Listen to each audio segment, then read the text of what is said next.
De la Toyota, il ne reste que cette carcasse calcinée, témoin de la violence de l'accident. 15 h hier, un poids lourd heurte une camionnette face à lui, puis il effectue un écart sur l'autre voie. La Toyota est prise en étau entre le camion et le véhicule derrière elle. L'impact est inévitable, la voiture prend feu. On a 4 enfants décédés. La conductrice du même véhicule qui a été héliportée à Amiens, même si son pronostic vital n'est pas engagé, elle a été classifiée en urgence absolue. Et on a en parallèle de cette intervention un blessé léger conducteur d'un des autres véhicules et 2 témoins choqués qu'on a dû prendre en charge. Selon les premiers éléments, la conductrice serait la mère d'au moins un des enfants.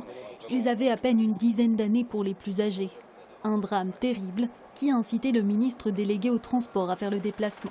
C'est évidemment une émotion particulière, je crois, qui fait écho aux pères et aux mères de famille que nous sommes. Quand nous voyons des victimes qui sont jeunes, je crois que ça doit simplement nous alerter tous comme citoyens à être extraordinairement vigilants sur les routes, tant pour nos déplacements au quotidien que pour ces périodes estivales. Selon de premières informations, l'accident s'expliquerait par une erreur humaine et non par l'état de la route. C'est une route qui évidemment est très fréquentée parce qu'elle est structurante dans notre département. Mais c'est une route qui n'est pas particulièrement accidentogène. Il y a pas mal de radars sur cette route, il y a des contrôles réguliers. On est en heure de journée, donc la visibilité était bonne, la météo était bonne. Le drame pourrait être dû à un déficit d'attention du chauffeur de poids lourd.